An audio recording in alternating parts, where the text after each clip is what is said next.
It's that time of year again. The Champions League knockout stage is finally here. We're past the NBA All-Star break, and spring training is around the corner. But for F1 fans, it's a time of anticipation and excitement for what's to come over the next few months, before it's lights out and away we go! Bahrain. That's right, we're talking about car reveals and winter testing.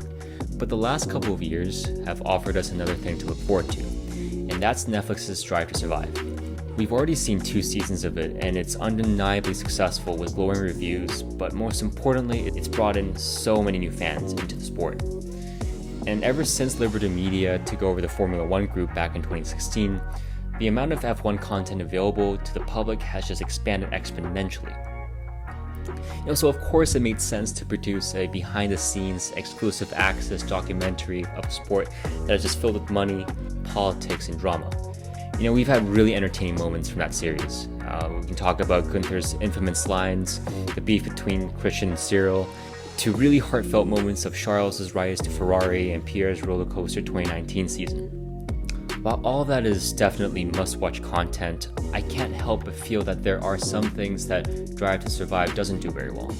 Now, don't get me wrong, as soon as Season 3 drops on Netflix, I'll probably binge all the episodes within 2 days. And while this may come off as a bit nitpicky, I have a few problems with Netflix's production that I have to get off my chest. First, let's talk about the overglossing of storylines. Why on earth is Netflix pushing this narrative between Fernando Alonso and Carlos Sainz? Just because they're both Spanish drivers and they both drive for midfield teams, it just feels forced. I don't know. And in Season 2, I really wasn't a fan of how Nico Hulkenberg was portrayed. Netflix made it seem as if Nico was some washed-up driver, and apparently there was beef between Carlos and Daniel. The biggest problem with Netflix here is that they over-manufactured a lot of these stories, when honestly they could have picked from a lot of better stories that actually happened over the course of the season. I had this weird issue with the commentary that they overlay.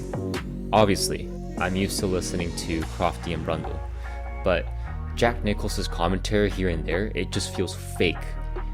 I haven't really fact-checked this myself, but I'm 99% sure that a lot of Jack Nichols's commentary was pre-recorded to fit whatever the plotline that Netflix had in mind.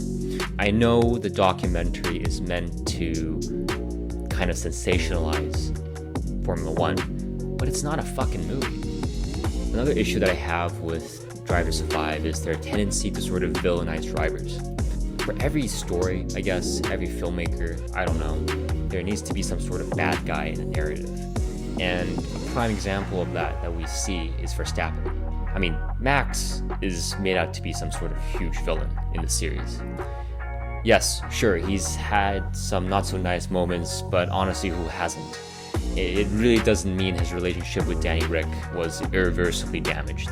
They almost shame Max for being too cutthroat or intense, and that's crazy to me, because every successful driver like Senna, Schumacher, Vettel, Hamilton, and many more have known to be absolutely ruthless on a track.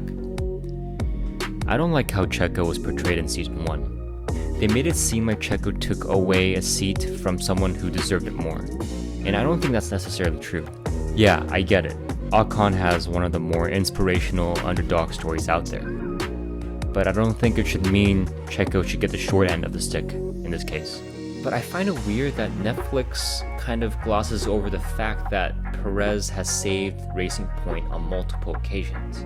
If we're going back to the point of villainizing drivers, when Ocon unnecessarily cost Max a win in Brazil in 2018, Netflix somehow spun that around against Max. Come on, the finger pointing. It's almost as if they paid Max to act like a villain, which he wasn't. He was rightfully pissed off. But I think my biggest issue with Drive to Survive is the lack of chronological storytelling. The lack of continuity is incredibly distracting. I guess for someone who is just starting to follow the sport might not really care, but they obviously do this because Netflix is so adamant about sticking to these storylines. But if you're someone who has kept up the entire season, it's confusing to see Japan in episode 2 and then jumping back to Canada in episode 4. Personally, I feel like Netflix could really benefit from telling the story in a chronological order. I really enjoy rewatching BBC's year in review because timeline-wise, it tells a better fleshed out story. I think Netflix's approach worked well for season 1. It was an excellent way to introduce drivers to newcomers, and it sort of simplifies F1 because you don't really have to know the specifics of the sport that might drive away the casual viewer. But in my opinion, season 2 was much weaker than season 1. They missed out on some great moments from 2019. I still can't believe they didn't cover Seb and Lewis's incident at the Canadian Grand Prix.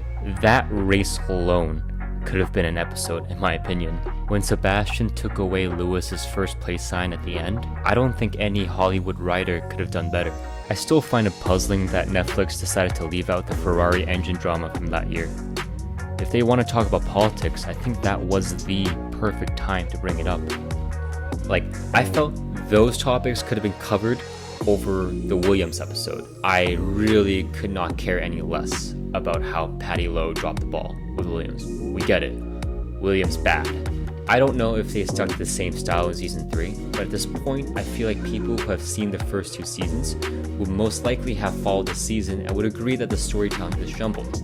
So overall, I'd love to see Netflix try a BBC year in review sort of style of documentary. Imagine this, if we started from the beginning, it'd be more interesting to see the point standings for driver and constructor championships in chronological order.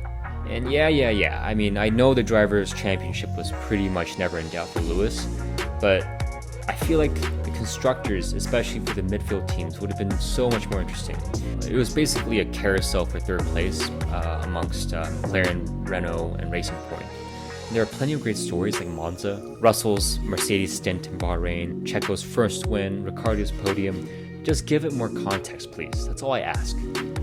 But honestly though, I'm just being super nitpicky with this video. I am 99% sure that Netflix followed the same formula for season 3. But hey, Netflix, if you're watching this, give me a shout. I got a bunch of ideas.